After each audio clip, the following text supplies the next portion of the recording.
¿Quién es como tú? ¿Quién es como tú? Que me sanaste, me liberaste, me perdonaste, tú me lavaste, hacia un fin me destinaste de la oscuridad, tú me sacaste.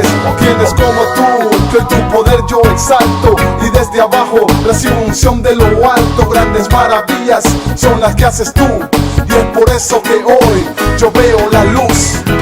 Muy buenas noches, mis amados hermanos. Les damos al Centro Internacional de Estudios Bíblicos, el lugar perfecto para la gente imperfecta. Hoy queremos unirnos a todas las personas de nuestro país que a raíz de este huracán, este nuevo huracán que nos ha impactado y ha causado y está causando estragos, queremos unirnos en oración. Quiero pedirte que ahí donde estés nos pongamos de acuerdo con el Señor para que nos hable, porque es todo lo que necesitamos, que nos hable el Señor y que nos dé esperanza en medio de todo esto que está pasando. Así que cierra tus ojos ahí donde estás. Padre, en el nombre de Jesús te damos gracias, Señor. En esta noche venimos a ti, Señor, dándote honra y gloria, Señor. Como decía Job, Señor, y es que solo adoraremos, Señor, por lo bueno, no también adoraremos también en el tiempo malo. Te damos gracias, te pedimos que nos hables. Somos peregrinos en esta tierra, Señor, y como peregrinos vivimos nuestras vidas.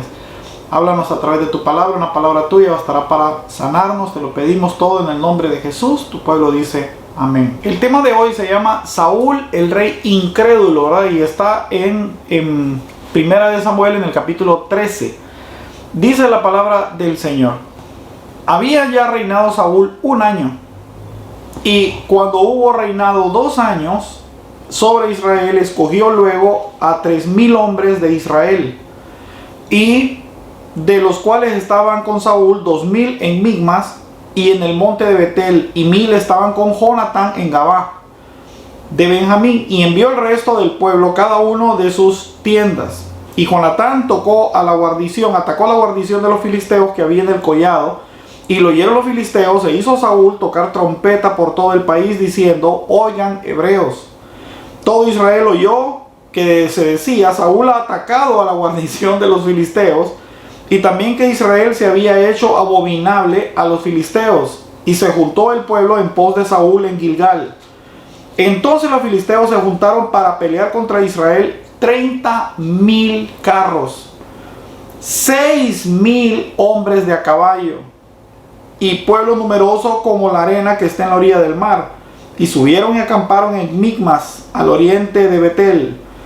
Cuando los hombres de Israel vieron que estaban en estrecho, porque el pueblo estaba en aprieto, se escondieron en cuevas, en fosos, en peñascos, en rocas, en cisternas. Y algunos de los hebreos pasaron el Jordán a la tierra de Gad y de Galad. Pero Saúl permaneció aún en Gilgal, y todo el pueblo iba atrás de él temblando. Y él esperó 7 días conforme al plazo que Samuel había dicho, pero Samuel no venía a Gilgal, y el pueblo se le desertaba. Entonces dijo Saúl: traedme el holocausto y las ofrendas de paz. Y ofreció holocausto Saúl. Y cuando él acababa de ofrecer el holocausto, he aquí Samuel que venía. Y Saúl salió a recibirle para saludarle. Entonces Samuel le dijo: ¿qué has hecho? Y Saúl respondió: porque vi que el pueblo se me desertaba, y que tú no venías dentro del plazo señalado, y que los filisteos estaban reunidos en Migmas. Me dije: ahora descenderé a los filisteos contra mí a Gilgal. Y yo no he implorado el favor de Jehová. Me esforcé pues y ofrecí el holocausto. Samuel le dijo: locamente has hecho.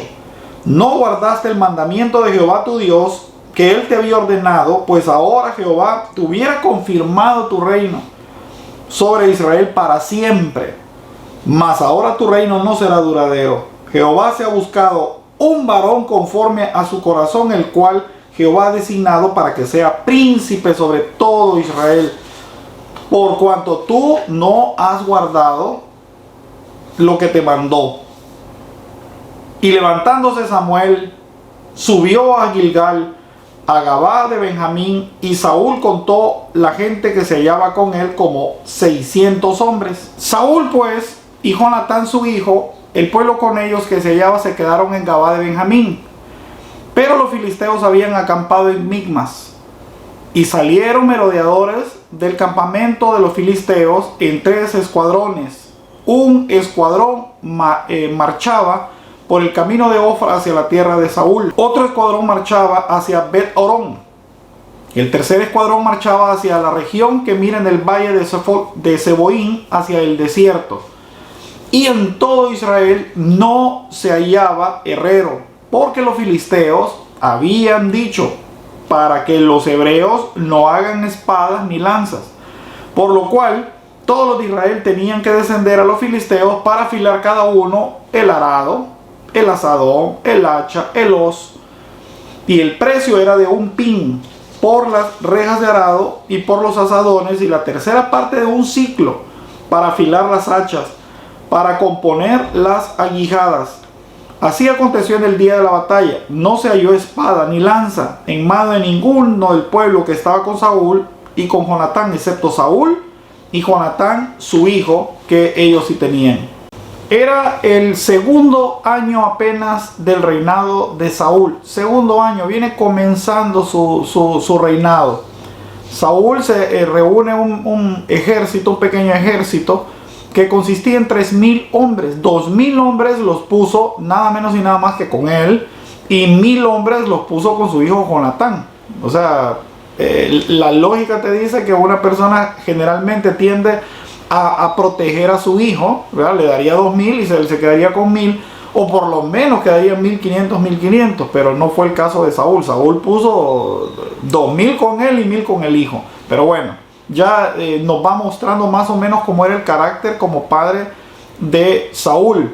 Ahora, dice que el que hace el primer ataque valientemente es su hijo Jonatán. Jonatán va y ataca la guarnición, ¿verdad? La guarnición del ejército de los filisteos, los ataca con sus 1,000, los logra derrotar, y empieza a correrse la voz de que se ha levantado ya un rey y se ha levantado un ejército contra los filisteos que oprimían al pueblo de Israel.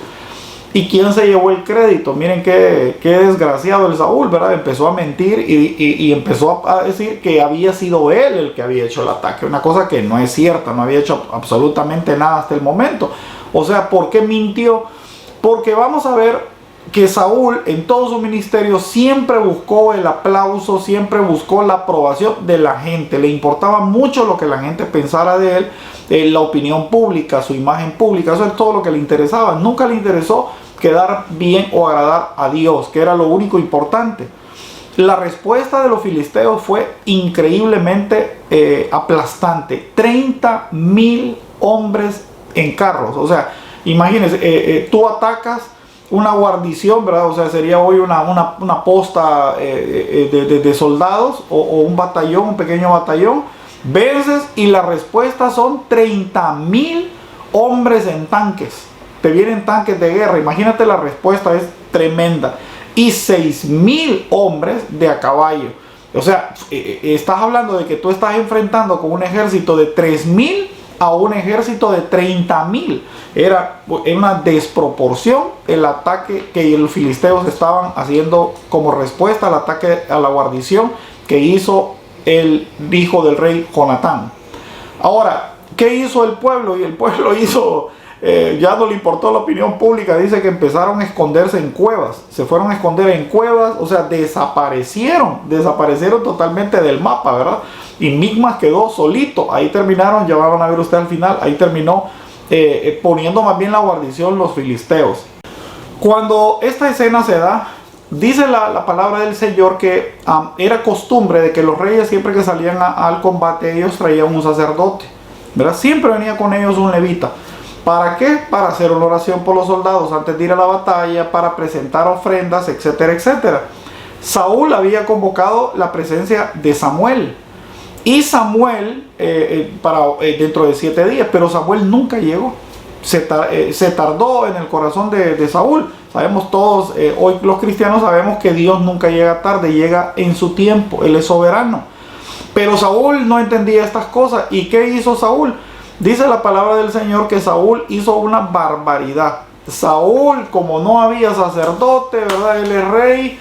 aquí vemos una barbaridad, porque Saúl presentó el sacrificio. Saúl presentó el sacrificio. Agarró, ¿verdad? Y él hizo todo, lo presentó delante del Señor. Una cosa que estaba total y absolutamente prohibida por Dios en su vida. Dice, como este es el set, tenemos que ver todos los versículos. Dice el libro de Números en el capítulo 18, versículo 7. Mas tú y tus hijos contigo guardaréis vuestro sacerdocio en todo lo relacionado con el altar y del velo adentro, y ministraréis. Yo os he dado en don el servicio del sacerdocio, y el extraño que se acercare morirá. O sea, Dios tenía prohibido que otra persona que no fueran los sacerdotes y los levitas presentaran sacrificio. Y este hombre, aquí estaba el rey, no le importó nada, agarró y él hizo el sacrificio. Él, o sea, como rey.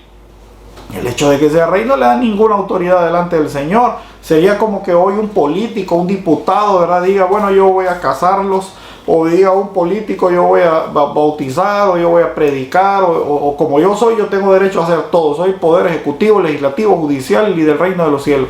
No tiene nada que ver, son dos reinos totalmente diferentes.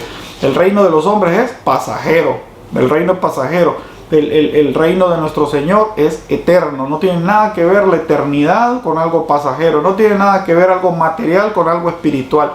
Cuando vino Jesucristo fue lo que no entendieron. Mi reino no es de este mundo, le dijo Jesucristo. Entonces no lo entendieron y lo siguen sin entender. Y aquí vemos que Saúl le pasó lo mismo. No entendió que él estaba llamado para cuidar el pueblo, para defender el pueblo, para salir en defensa de su pueblo. No estaba para ese tipo de servicios. Para eso estaba el profeta Samuel. Y cuando vino el profeta Samuel, o sea, Samuel sí llegó, pero no llegó en el tiempo que aquel quería. Y cuando el profeta Samuel llega, imagínense la sorpresa de ver que había sido derramada la sangre, que habían presentado las libaciones. Y le pregunta, oíme, ¿qué te pasa? Locamente has actuado. Así le dijo, locamente has actuado. Solo un loco se le ocurre hacer lo que él acababa de hacer, ¿verdad? Solo un loco se le ocurre haber hecho un acto para el cual él no fue embestido. Hoy debemos de entender que Dios todo lo tiene sujeto. Eso dice la Biblia. Dice que todo lo puso en sujeción. ¿Qué significa eso? Que siempre tendrás gente debajo de ti y siempre tendrás gente arriba de ti. Y dentro de tu marco de funciones tú puedes hacer tu trabajo, pero no puedes excederte, ¿verdad? O sea, tú tienes una función que realizar en el reino de los cielos y tú debes de cumplirla. Por ejemplo, en este momento yo estoy para dar la palabra del Señor, nada más. Y así en un servicio, estoy hablando porque me gusta hablar del tiempo moderno, ¿verdad? Si a ti te toca, por ejemplo, atender la puerta, ¿verdad? O te toca en la alabanza, tú no puedes estar en la alabanza, puedes estar dando de maestro de niños, no puedes estar haciendo un montón de cosas. Dios siempre te va a asignar para lo que tú debes de servir. Locamente has actuado, le dijo el profeta Samuel al rey Saúl. Y mire, por ese acto que hizo, esa falta de temor que tuvo, de temor reverente que tuvo hacia Dios, Samuel le dice unas palabras que son contundentes.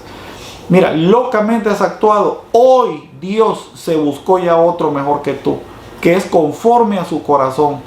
Mire, mi hermano, Saúl está siendo desechado. ¿Sabe por qué? Porque su corazón nunca fue sensible para las cosas del Señor. Mira, yo te voy a decir una cosa. Hay personas que no tienen ningún tipo de temor.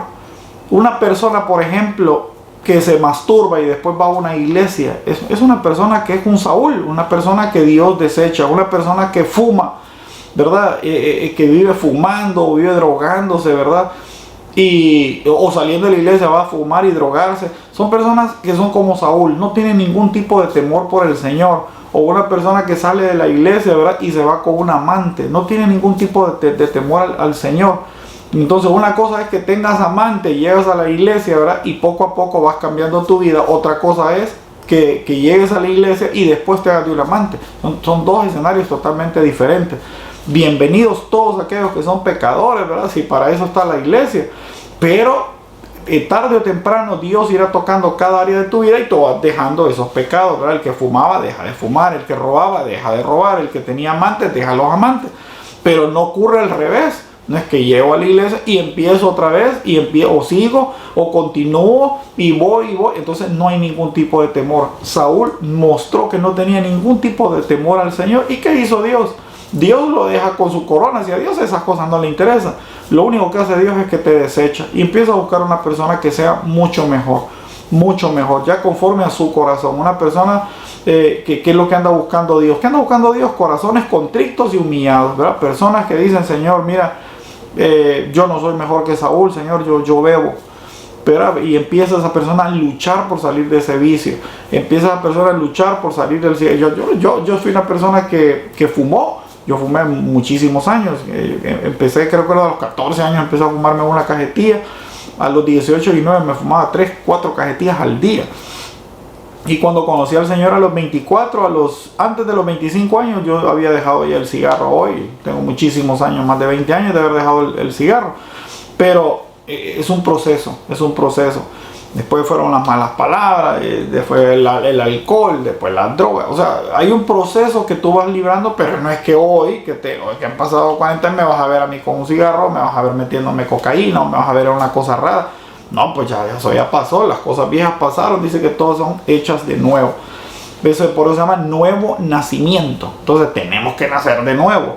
Y en Saúl, que estamos viendo, un tipo que no le importó, un tipo que creyó que el poder es absoluto y que ese poder se extiende hasta el reino de los cielos. Mire, cuando tú entras a la casa del Señor, tú debes de saber que los terrenos que estás pisando son santos, que delante de Él todas las personas te pueden dar la mano, pero Él sí sabe quién eres tú realmente. Y a la iglesia vamos a arrepentirnos, a la iglesia vamos a pedir perdón, a la iglesia vamos a buscar dirección del Señor. Entonces Él creyó que Él estaba por sobre la iglesia y por sobre el reino de los cielos. Se equivocó Saúl. ¿Y qué es lo que pasa? Que entre una persona más escucha la palabra del Señor y menos la pone en práctica, el corazón se va volviendo duro, se va endureciendo, va formando costra. Eso es lo que pasa con un corazón que se va endureciendo de escuchar tantas palabras y no ponerla por obra. Dios quiere todo lo contrario, que nosotros le demos un amor completo, que nuestro corazón se rinda delante de su presencia. Dice Deuteronomio en el capítulo 6, versículo 5, dice: y amarás a Jehová tu Dios de todo corazón, de toda tu alma y con todas tus fuerzas. Dice: y estas palabras que yo te mando hoy estarán sobre tu corazón. O sea, ¿qué es eso? Que la Biblia, la palabra de Dios, debe estar sobre lo que yo quiero. La palabra del Señor debe estar sobre lo que yo anhelo. La palabra del Señor debe estar sobre lo que yo pienso que es bueno para mí. La palabra del Señor debe estar sobre las cosas que yo amo. La palabra del Señor debe estar sobre lo que yo opino. O sea, estas palabras estarán sobre tu corazón. El corazón es engañoso. Mira, el corazón le puede decir: vea, Señor, yo estoy enamorado de ese hombre. Pero ¿qué? Pero la palabra del Señor dice que no te puedes unir con él, porque esa persona es mundana y es un vicioso y es una persona que aborrece al Señor.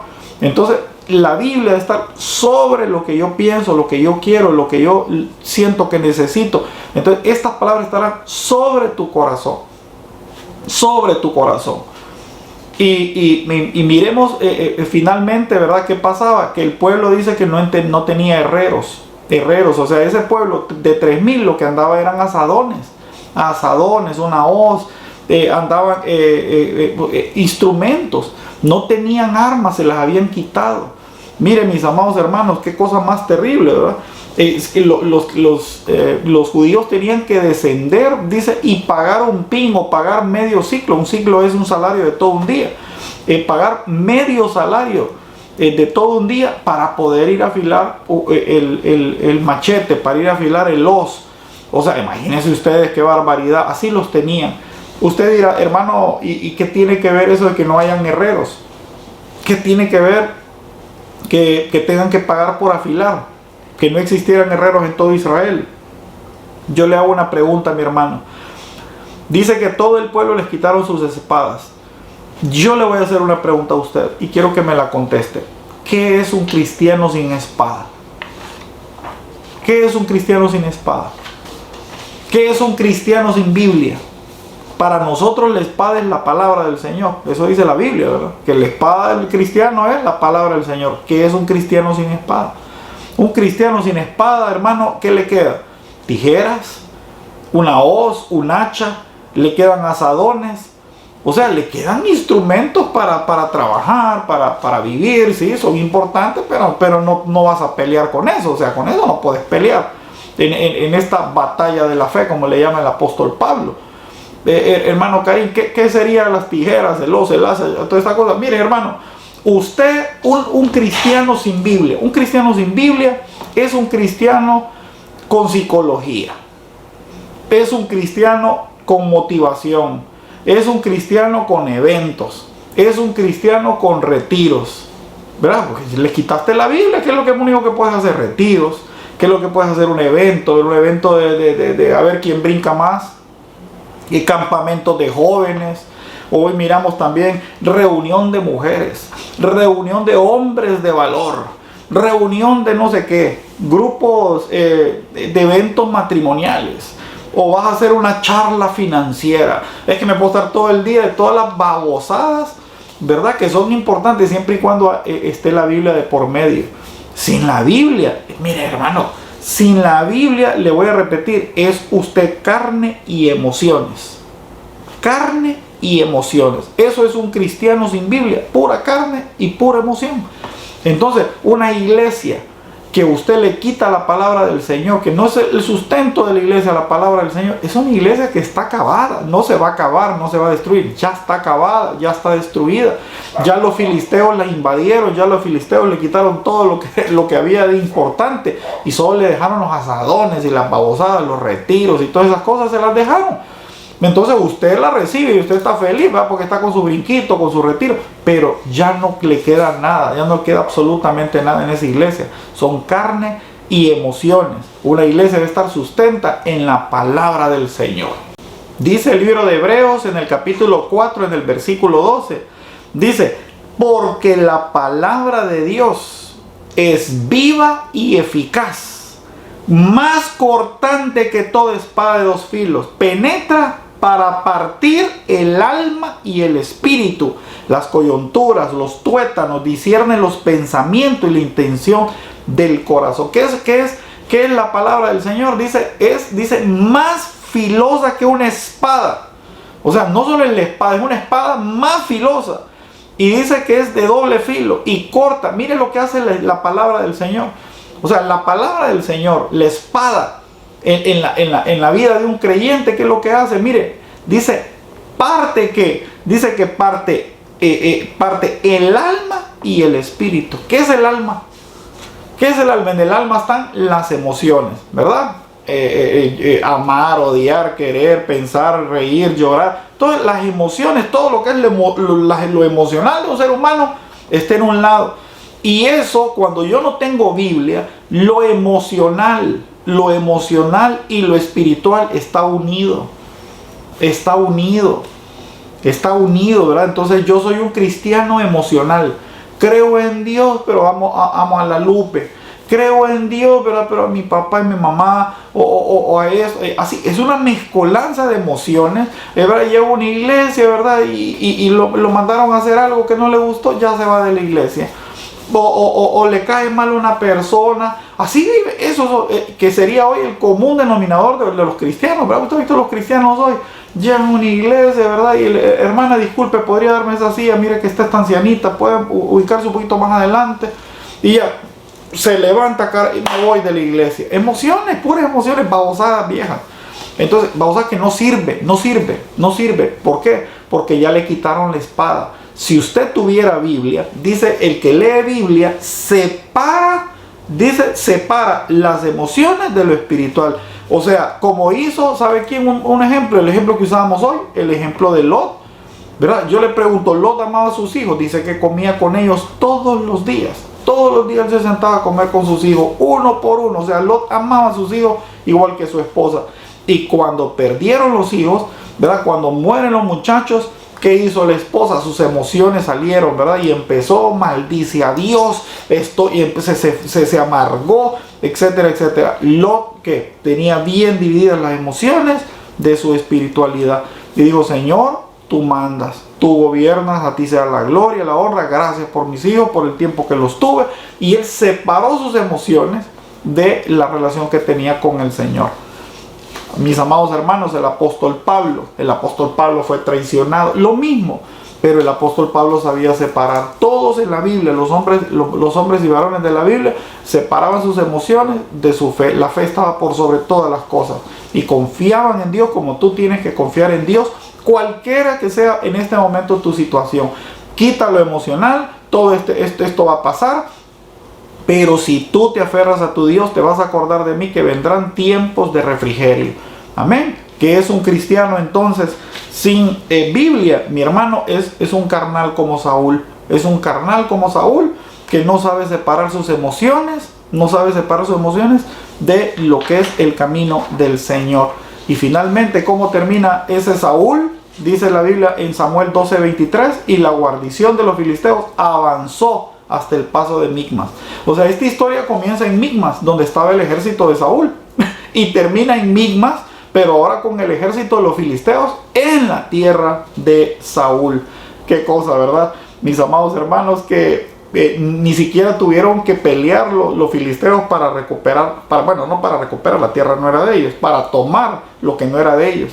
Mi hermano, así es Satanás. Cuando Satanás te quita la Biblia, ya te quitó todo. No tiene ni que pelear para quitarte el matrimonio. No tiene ni que pelear para arrebatarte tus hijos. No tiene ni que luchar para que tus negocios quiebren, para que tu vida espiritual se vaya al carajo, ¿verdad? No tiene que hacer absolutamente nada para que tu vida sea derrotada. Te quitó la espada, ya perdiste absolutamente de todo. Pero nosotros los creyentes no ignoramos la forma que Él trabaja. Sabemos que lo más importante es aferrarnos a nuestra espada, ¿verdad? Y como dice 2 Corintios capítulo 2 versículo 11, dice: para que Satanás no gane ventaja alguna sobre nosotros, pues no ignoramos sus maquinaciones. Amén. Entonces nosotros no debemos de ignorar cómo Él trabaja. Él primero te quita la espada, Él después te quita los herreros, y hermano, te dejó ya derrotado. Solo te dejó aquí en Honduras le decimos el chingaste. Te dejó la paja, lo que no sirve. Eso es lo que te dejó. Te dejó que trabajes, que te hagas tu brinquito para Jehová. Esa es una iglesia que vive en eso. No da miedo. No. Ahora, una iglesia que está aferrada a su gente, a la palabra de Dios, es una iglesia que Satanás teme. ¿Por qué? Porque son cristianos que no son emocionales. Son cristianos que pueden perder el trabajo y siguen adorando al Señor. Pueden estar en un hospital hincado, pero siguen adorando al Señor. Mire, yo he visto hermanos en mi iglesia. He visto hermanos en la iglesia que han perdido el trabajo y el día siguiente están sirviendo. Vi una hermana que perdió su hijo un viernes y lo iban a operar el lunes y llegó a predicar un domingo. O sea, he visto gente que ha separado todas sus emociones, mire, y la ha puesto al servicio de su Señor con fe. Esa es la gente que persevera. Y le voy a contar, ese hermano que le digo que perdió su trabajo y al día fue a servir, hoy tiene trabajo. Y la hermana, ¿verdad? La hermana que su bebé se lo llevó a la presencia del Señor un viernes, hoy está con otro bebé, recién nacido, 2 meses tiene. Entonces, ese es el Dios que servimos. Pero Dios quiere que lo hagamos, dice, con todo el corazón, con toda nuestra alma. O sea, con todo nuestro ser sirvamos al Señor, separándonos la parte emocional de la parte espiritual, porque Dios siempre debe de ser primero. Como decía el salmista, el rey David, a ese que Dios buscó conforme a su corazón. ¿Sabe qué escribió en el Salmo 119? Dijo: mírame y ten misericordia de mí, como acostumbras con los que aman tu nombre. Ordena mis pasos con tu palabra, y ninguna iniquidad se enseñoree de mí. Qué bonito, ¿verdad? Ordena mi vida conforme a tu palabra. Es que ahí es donde está todo, mi hermano. Que nadie en esta vida te quite tu espada, que es la palabra de Dios. Y hermano, siempre que tengas esa espada, sabrás separar las emociones de tu espiritualidad. Quiero que oremos al Señor. Ahí donde estás, cierra tus ojos. Padre, en el nombre de Jesús te damos gracias, Señor. Mis emociones, nuestras emociones hoy están alteradas, Señor, con tanto dolor y sufrimiento a nuestro alrededor. Padre, ha sido un año muy difícil, el año más difícil quizás para la humanidad y mucho más para nosotros. Ha sido un año donde hemos perdido trabajos, donde hemos visto, Señor, cómo el coronavirus se ha establecido y ha quitado, Señor, nuestras relaciones interpersonales. Han cerrado nuestras iglesias, han cerrado nuestros negocios. Padre, ha sido un año muy difícil y hoy huracán tras huracán, Señor, nos golpea nuestras costas. Pero aprendemos del rey Saúl, Señor, que se desesperó. Aprendemos del rey Saúl, Señor, que fue un carnal, Señor, que cuando vino los problemas que hizo, no le importó y empezó a suplir ese lugar que tú debes de ocupar en nuestras vidas, Señor, y lo hizo por agradar a la gente, porque miraba que desertaba a la gente, que se iba a la gente, y él para traerlos hizo el sacrificio y empezó a hacer todas las payasadas que hizo. Pero nosotros somos tus hijos, Señor, y el único que nos debe de importar agradar es a ti, Señor, y sabemos que así como Samuel llegó a tiempo, tú siempre llegas a tiempo de nuestras vidas. Que no mandarás pruebas que no podamos soportar. Y las que tenemos podemos hacerlo, Señor. Siempre y cuando sepamos separar al Dios Todopoderoso de nuestras emociones. Gracias, Señor, porque tu palabra es viva y eficaz y separa parte de nuestras emociones de la espiritualidad. Y es una espada mucho más filosa que las que quitaron al pueblo, Señor. Es una espada de dos filos, Señor. Y te damos gracias de llamar la palabra de Dios la espada que nos sirve a nosotros. Padre, que tu palabra esté por sobre nuestro corazón y como decía el salmista, y que ordene todos nuestros pasos. Gracias te damos en esta noche, Señor. En el nombre de Jesús, tu pueblo dice amén. Si te gustó esta palabra, solo te pido que te suscribas al canal, que le des clic a la campanita y que lo compartas en todas tus redes, para que esos hermanos, ¿verdad?, que todavía que han sustentado en retiros, en brinquitos, etcétera, etcétera, puedan volver al camino del Señor, tomar la espada que es la palabra del Señor y empezar a ordenar sus pasos. Que el Señor te bendiga y nos vemos en la siguiente enseñanza.